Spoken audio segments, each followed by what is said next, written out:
Thank you, Liliana. Didn't I tell you that this was a beautiful panel?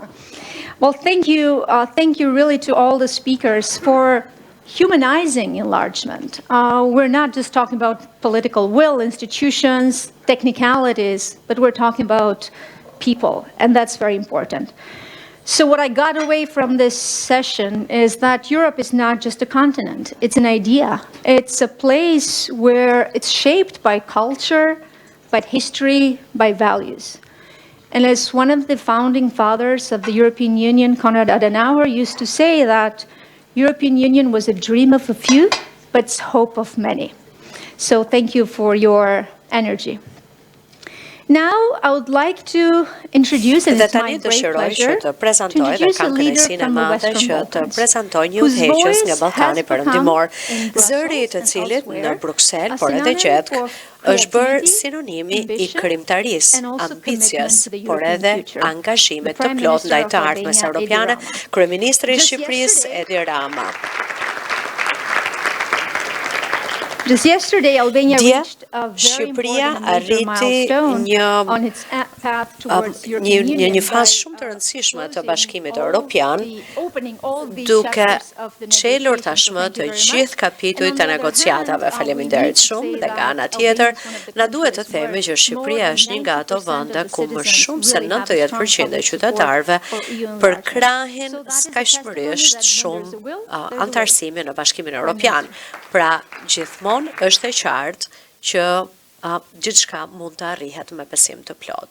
Fjalën ja kalojmë kryeministrit të Shqipërisë.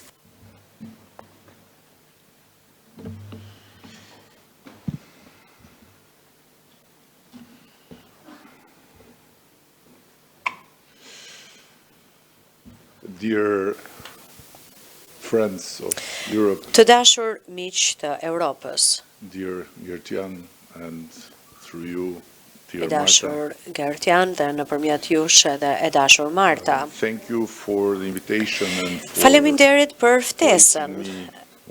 Faleminderit edhe që më vendosët sërish në këtë fushbetejë të njohur idesh për të ardhmen e Europës, këtë të ardhme që ne kemi përpara me të gjitha nuancat e saj të grisë, e gjithsesi edhe me dritën e premtimit të saj jashtëzakonisht të qëndrueshëm. Më keni ftuar të flas për zgjerimin, por duhet të rrëfej që duke ardhur këtu sot, e kapa vetëm duke menduar çfarë tjetër mund të them unë për zgjerimin, pra çfarë mund të them më tepër për të. Kam folur aq shpesh për të, saqë ndonjëherë kam frikë se mund të botoj një libër vetëm me ilustrime që tregojnë evolucionin e flokëve të mi ndër vite, me titulli fare mirë mund të jetë anatomia e plot e një zgjerimi që ende nuk ka ndodhur. Dhe e dini çfarë? As nuk do të heq dorë nga zgjerimi, as nuk do të më mbarojnë ndonjëherë fjalët për të. Sepse zgjerimi është thjesht një tjetër fjalë për të thënë e ardhmja e vetë Europës. Është pikërisht kjo lidhje e pandashme mes zgjerimit dhe së ardhmes që më bën të flas jo thjesht si kryeministri I Shqipërisë, as si thjesht përfaqësues I një vendi negociues, por si qytetar evropian I një kontinenti historia e të cilit është një tapiceri e endur me luftë e paqe, shkatrim e rilindje, rivalitet dhe pajtim. Dhe më lejoni ta them krejt qartë, në vend që të përdor fjalën zgjerim që ka lindur në Bruksel dhe është rënduar teknikisht, unë preferoj të përdor një fjalë tjetër e cila vjen nga zebra e historisë son dhe nga logjika e së ardhmes son të përbashkët, dhe kjo është fjala ribashkim, sepse në të vërtet ky është koncepti, e vërteta e thjesht, një domosdoshmëri historike dhe vetmja rrugë për një kontinent që duhet të rigjej vetbesimin, të mbroj paqen, të ruaj prosperitetin dhe të mbaj peshën e vet në një botë që lëviz shpejt, fort dhe pa mëshirë.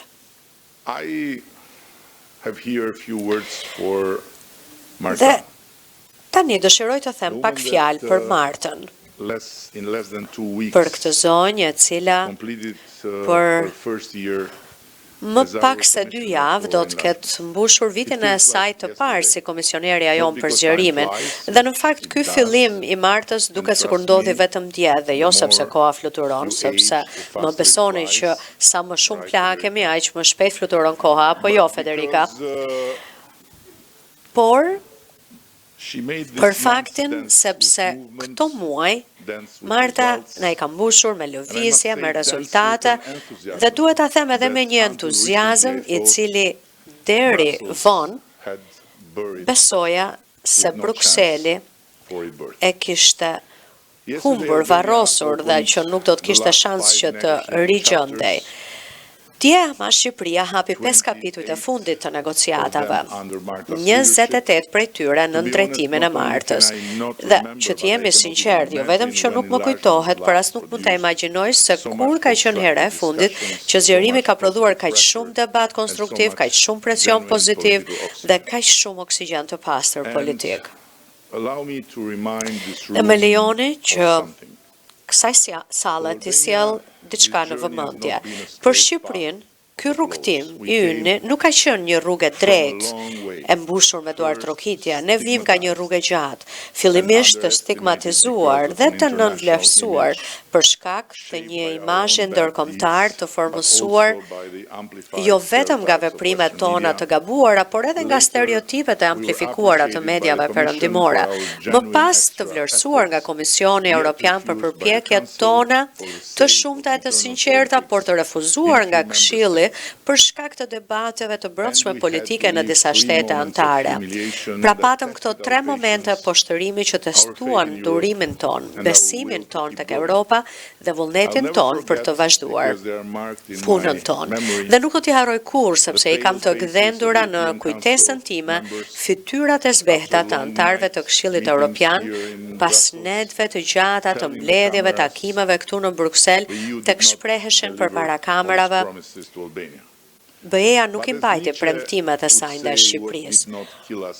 Por siç ka thënë edhe Nietzsche, ajo që nuk na vrau na bëri më të fortë dhe ja që poshtërimi u shfaq por si një bekim që ishte thjesht I fshehur dhe ne vazhduam përpara me një bindje të vetme dhe të palëkundur që ne nuk I bëjmë këto gjëra për Berlinin, Parisin apo Hagën, por për vetëm ton, për vendin ton dhe për brezat e ardhshëm të Shqipërisë.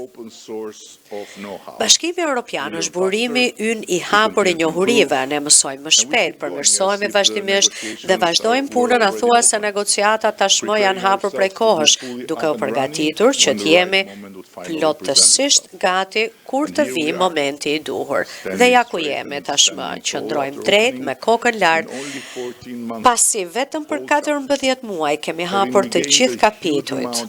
Kemi rikuperuar një sasi të jashtëzakonshme kohe të humbur dhe e kemi vendosur veten në krye të bllokut të Ballkanit perëndimor. Më lejoni të theksoj se ky sukses mahnitës nuk është vetëm I ynë.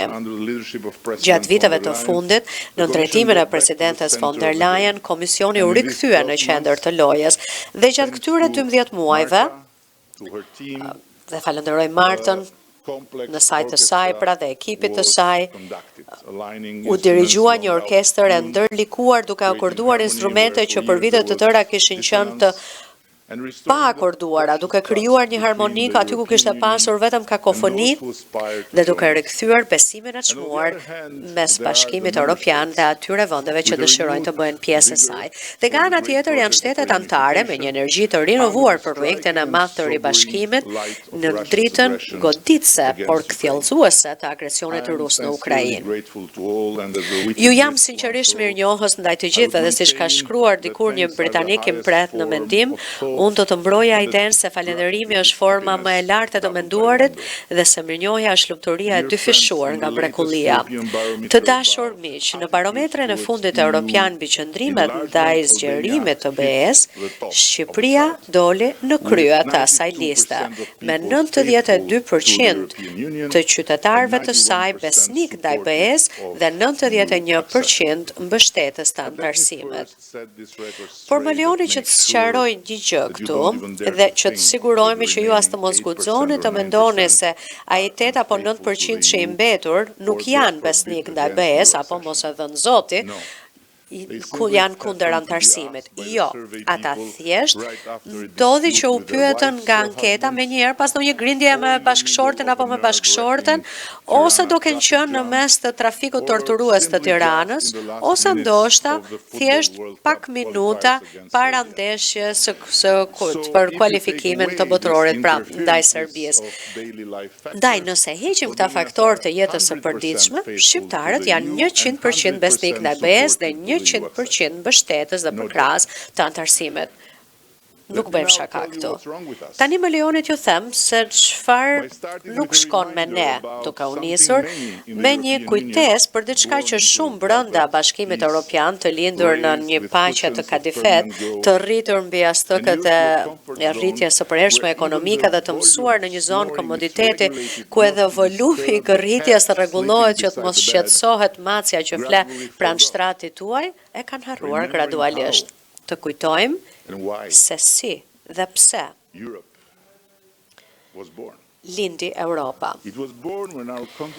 Ajo lindi kur kontinenti ynë u coptua në dysh, një perde e hekur jo prej metali, po prej ideologjie, frike, ndau kombe, familje, fate dhe pra pasaj, bisha e gjëmueshme e totalitarizmit e të gjohet çdo ditë duke kujtuar të gjithë në perëndim se kërcënimi ndaj lirisë, demokracisë dhe paqes ishte real, ishte afër dhe kërkonte përpjekje krijuese në përpjestim me rreziqet që e kërcënojnë atë, siç thuhet në atë fjali që gjejmë në deklaratën e Schumanit më 9 maj 1950. Dhe në faktikisht dhe me dhimbja nuk tingëllon jashtëzakonisht aktuale, e po, ne shqiptarve nuk na duheshin klithmat e Vladimir Putinit në portat e BE-s për të ndjerë rreziqet që na kërcënoheshin ne, por edhe vetë Bashkimit Evropian përmes Ballkanit Perëndimor. As nuk na duhej shumë për të kujtuar errësirën e gjatë të totalitarizmit, nga e cila u hodhëm në rrugët e Tiranës me shpejtësi duke bërtitur e duam Shqipërinë si gjithë Europa. Për ne, BE-ja është ende sot, ajo që ajo ka qenë për etërit themelues, është kaq e thjeshtë, një ide e çmendur ndoshta në atë kohë, një ide revolucionare, që armiqtë e lashtë të bëheshin partner, që sovraniteti të bëhej një dhe të ndahej për të mirën e përbashkët, që paqja të ndërtohej jo mbi dominim, por mbi bashkëpunim dhe solidaritet, në të njëjtin qiell të lirisë dhe në tritën e demokracisë. Dhe pavarësisht dyshimeve e pengesave, idea i doli mban dhe projekti u shndërrua në Bashkimin Evropian. Modeli më vizionar i integrimit paqësor në historinë e njerëzimit. Jo shumë kohë më parë, nuk e di çfarë është shkruar në këtë faqe, që nga kaq e turpshme që të dalë. Po, 6 dekada e gjysmë më vonë, kjo vazhdon të jetë e vërtet, mbetet e vërtet. Askush nuk ka ndërtuar asgjë të ngjashme dhe askush nuk do të ndërtojë diçka të ngjashme, prandaj më mirë të jesh pjesë e saj. Kjo është ajo që mendojnë, duan dhe do të bëjnë shqiptarët, çfarëdo që do duhet për të arritur, sepse ne kemi mësuar me vështirësi se paqja është vetmja betejë që ja vlen të zhvillohet dhe se rruga e etërve themelues është vetmja rrugë që ja vlen të ndiqet. Pra,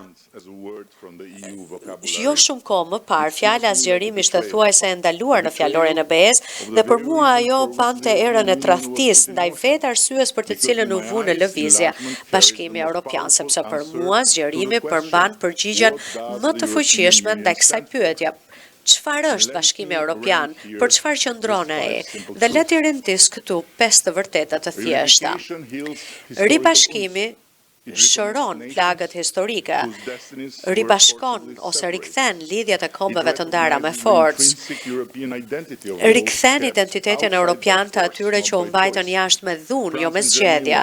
Franca dhe Gjermania dikur na mësuan të gjithëve ne se si armiqt mund të rindërtojnë besimin dhe zgjerimi vazhdon me të njëjtën trashëgimi, ndërprerja e saj do të ishte tradhti ndaj vetë BE-s. Së dyti, ribashkimi zgjeron dhonën e paqes.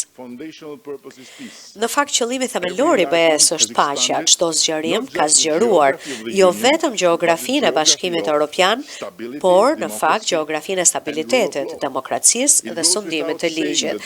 Dhe është e qartë se Europa do të jetë më e lirë, më e sigurt atë ditë që BE-ja nuk do të ketë më vetëm dy kufi, kufirin e jashtëm dhe kufirin e brendshëm, që rrethon dhe ndan vendet e Ballkanit Perëndimor nga pjesa tjetër. Së treti, ribashkimi përmbush një premtim të vjetër për ata që luftuan për liri, që pranuan demokracinë me kuraj. Europa ishte feneri i vërtet. Dhe ky ishte mesazhi i Selanikut në vitin 2003. Pra thjesht imagjinoni për pak çaste. Për një çast të vetëm, shtetet baltike dhe Poloninë sot jashtë Bashkimit Evropian apo jashtë NATO-s. Por ky premtim i vjetër duhet mbajtur plotësisht dhe mos mbajtja e tij, duke na mbajtur ne vendet e Ballkanit Perëndimor jashtë BE-s, do të thotë që jo vetëm luan me zjarrin, por që tashmë po digjet ky zjarr në kufit e jashtëm të Bashkimit Evropian dhe në atë zjarr të djegësh edhe vetë autoritetin etik të BE-s. Së katërti, ribashkimi çliron prosperitet, sjell prosperitet. Po zgjerimi nuk është vetëm politik, është edhe ekonomik. Antarët e rinj zgjerojnë tregun, sjellin dinamizëm, inovacion, energji rinore. Dhe Ballkani Perëndimor, për të mos thënë Shqipëria dhe Malezi si fillim, nuk janë barë as pak. Për kundrazi, ne sjellim burime, pozicion, popullsi, energji, pasuri, asete për të ardhmen e Bashkimit Evropian dhe në fund, po jo më pak nga rëndësia, sjellim një buzëqeshje të madhe në fytyrën shumë shpesh të zymë të Bashkimit Evropian. Jo keqë? As pak keq.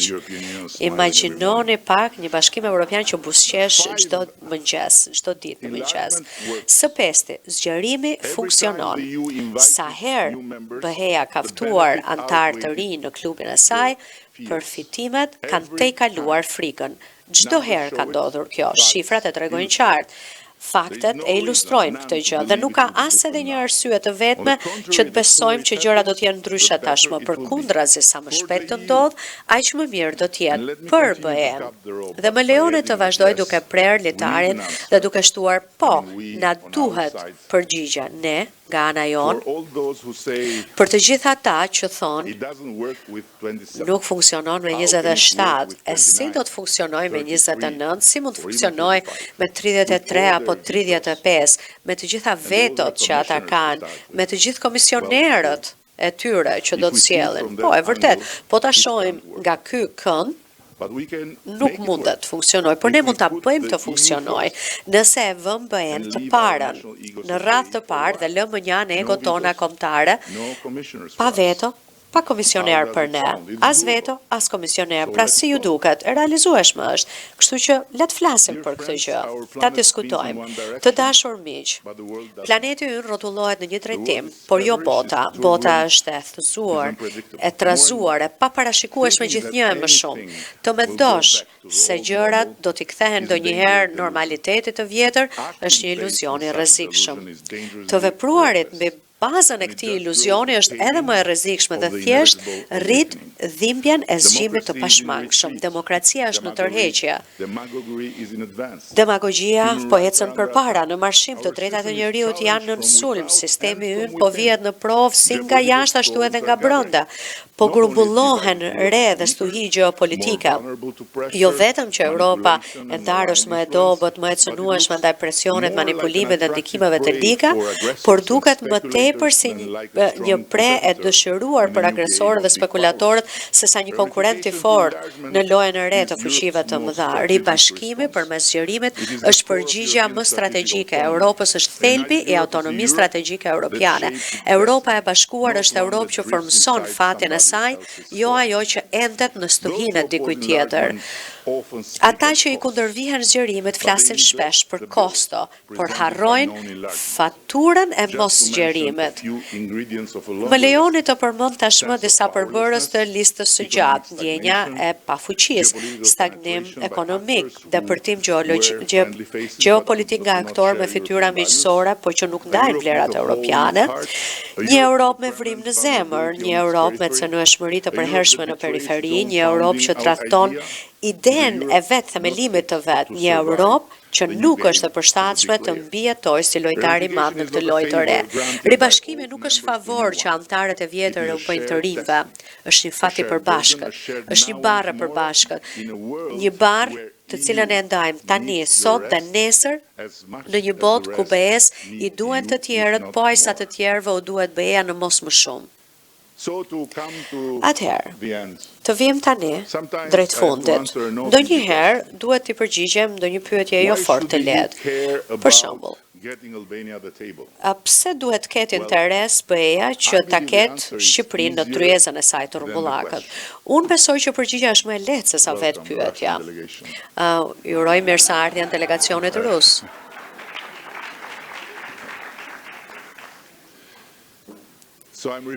Pra, e përsëris këtë, sepse një person i rëndësishëm sapo zuri vend. Dhe po thosha, David, ndonjëherë më duhet t'i jap përgjigje një pyetje që s'është fort e lehtë, që çfarë interesi dhe pse duhet ketë interes BE-ja që Shqipëria të jetë në tryezën e saj të rrumbullakët. Dhe mua më duket që përgjigjja është më e lehtë se sa vetë pyetja. Shqipëria sjell në tryezë shpirtin e madh të dikurshëm të Europës dhe i shton asaj, kurorës së saj, edhe një gur tjetër të vogël të çmuar. Jo vetëm pas një kosto domethënëse, por me përfitimin e një shembulli që do t'i shërbejë BE-s si në periudhën afat shkurtër ashtu dhe në atë afat gjatë. Shqipëria është gati, jemi tërësisht të përkushtuar, e kemi treguar këtë gjë, kemi treguar rezultate me reformat, nuk do të ndalemi për asnjë çast. Ne po investojmë tek e ardhmja jonë me mendsinë e një vendi që tashmë ndihet i përgjegjshëm ndaj Bashkimit Evropian ditë më ditë, ndjen përgjegjësinë ndaj Bashkimit Evropian dhe nuk i kërkojmë asgjë tjetër përveç se mundësisë për të shërbyer Europës, që Europa të shërbejë paqes, siç ka thënë edhe Jean Monnet edhe për rastin tonë. Dhe vërtet për të arritur tek fundi, sepse e dini si shkon puna me burrat Ballkanas që kur marrin fjalën që thonë që do ta mbyllin, po nuk e mbyllin, po do ta mbyll vërtet fjalën time, duke i lejuar vetes një kënaqësi të vogël, ndoshta që t'i jap një këshill Martës. Unë besoj që ndërsa Marta po shkruan historinë me ne, duhet sigurohet që edhe historia të shkruaj për të në faqet e saj. Dhe kjo është arsyeja pse kur t'i mbaroj mandati asaj, ajo thjesht do duhet që të botoj një libër me titull Antologjia e plotë e një zgjerimi të bërë nga unë. Dhe i jap fjalën Martës, me të gjithë lagjen ballkanike që janë dëshmitarë këtu, që do të përmbahem me fisnikëri nga pretendimet e së drejtës së autorit për kapitullin e Shqipërisë. Faleminderit për durimin që është shumë frymëzues për mua, sepse më thonë që shumica për jush vini nga e njëjta lagje dhe që të kemi një brez të ri që është kaq i duruar, tregon që tortura e Bashkimit Evropian po funksionon dhe në të njëjtën kohë vërteton që ne jemi gati që të bëhemi pjesë e Bashkimit Evropian pa sjellë dhimbje koke nga Ballkani, por duke i ndihmuar ata që t'i bëjnë ballë procesit të ballkanizimit që në fakt po ndodh në shumë prej vendeve të tyre. Faleminderit.